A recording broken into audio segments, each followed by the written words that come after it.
tell us about yourself. My name is Mandeep Singh from Rehana Jatta village and given me the chance to be present here for this interview.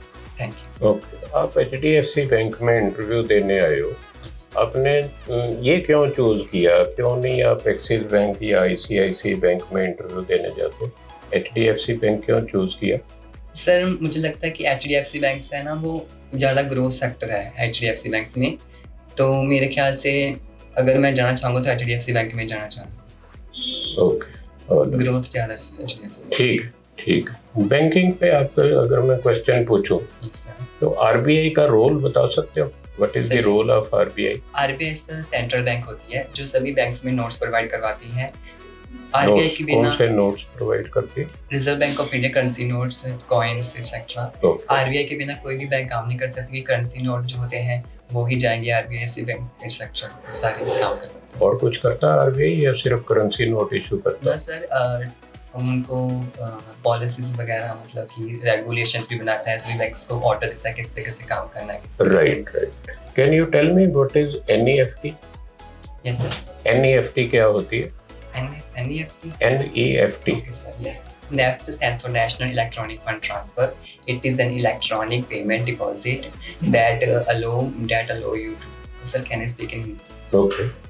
Ma'am national electronic fund transfer होता है जिसमें हम अपने ये 2 लाख तक होता है, इनकी जो लिमिट होती है। That's all. सेटलमेंट कैसे होती है फंड्स की? बैचेस की बात बताइए आपको। बैचेस में सेटलमेंट होती है, have you heard about that? नहीं। Okay, what is IMPS? Sir IMPS immediate payment service. इसमें हम ओके, एनी अदर फीचर? कितना अमाउंट हो सकता है? Sir 15,000। 15,000? Yes. Per annum, per day? Sir I think per day शायद। Per day 15,000। Yes. Okay, UPI कभी use किया है? UPI पता है आप what is? Yes sir, UPI बताएं। UPI stands for Unified Payment Interface, instant and seamless fund transfer between banks through one bank account to another account through internet. What are the other features? कितना amount हो सकता है इसमें? Sir I think limit नहीं है शायद कोई इसका, 50,000 तक शायद। अच्छा, अब पता भी नहीं है, बता भी रहे हो। सर मैंने यूज नहीं किया अभी आज तक, मतलब मैं डिजिटल क्लास में तो बड़ा होगा ना? यस। गूगल पे, पेटीएम कुछ यूज नहीं किया। ओके, ऑलराइट, कुछ पूछना जी। ओवरड्यूज क्या होती है मैम? मैम ओवरड्यूज डॉक्यूमेंट्स होते हैं जो हर एक चीज के लगते हैं। ये तो अभी पहले बोल दिया, ड्राइविंग कार्ड और एक मैम पैन कार्ड होता है बट OBD में इंक्लूड नहीं है। क्यों नहीं किया जाता है? मैम पैन कार्ड जो IFSC code ma'am 11 character alphabetic code होता है।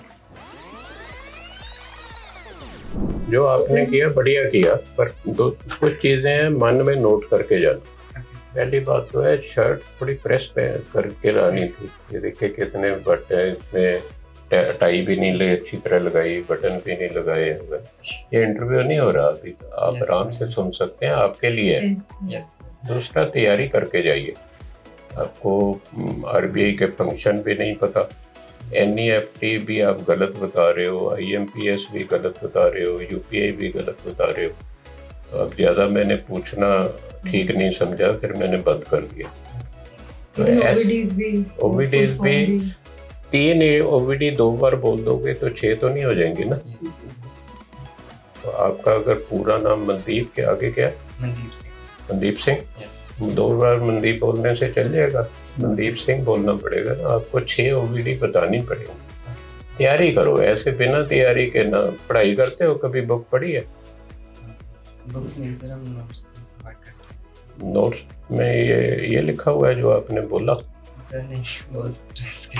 चलो, मैं सिर्फ आपको समझा रहा हूँ। एक तो अपनी तैयारी करके जाओ, अपनी पर्सनैलिटी।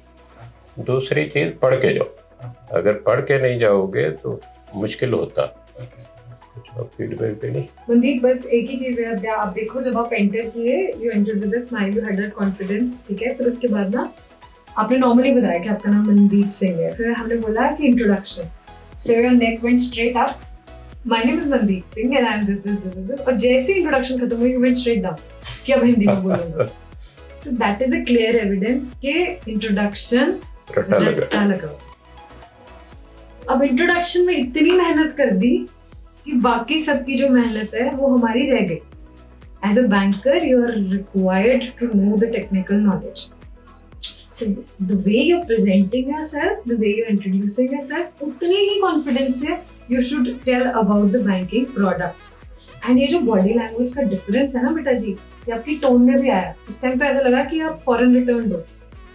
First introduction में क्या आप इतनी अच्छी English बोल रहे हो? फिर आपने पूछ लिया मैं हिंदी में बोल लूँ, ये English में मुझे introduction नहीं आती. So that should not be. Clear पता लग गया भी इंग्लिश में नहीं बोल सकते आप, है ना? तो फिर इंट्रोडक्शन भी हिंदी में दे देनी थी. बेसिक दो, नॉर्मल दो, ठीक है, इंग्लिश बोलनी भी है. तो वो तो पूरा ऐसे था, वो तो पूरा ऐसे सुना दिया. भाई इतना लंबा क्या जरूरत है बोलने की? जितना बोल सकते हो उतना बोलो. और आप जितना लंबा बोलोगे ना उस पे क्वेश्चंस आएंगे. मैं इंटरव्यू होती अगर मैं पूरा पूछती, उस पर बहुत क्वेश्चंस पूछती सिर्फ आपके इंट्रोडक्शन पे, तो आप उतना ही नर्वस होते रहते. आप बोलते ये स्ट्रेंथ है, मैं बोलती कैसे स्ट्रेंथ है, तो उतना मौका मत दो इंटरव्यू को to ask you so many questions. जी समझ में लग रहा है? यस. तो क्या लग रहा है भाई आपको इम्प्रूवमेंट की जरूरत है? यस. करोगे? Yes. The first time interview book पढ़नी है, ठीक, बिना प्रिपरेशन के नहीं जाना. ठीक, हम तो आपके दोस्त हैं ना, हम तो आपको बता रहे हैं कैसे करना है. फर्स्ट टाइम इंटरव्यू बैंक में फर्स्ट इंटरव्यू में ही क्लियर करना. ये नहीं कि ये सब प्लान बना लो कि 5वीं बार जाऊंगा तभी सक्सेसफुल होना. First time. Okay, good wishes to you.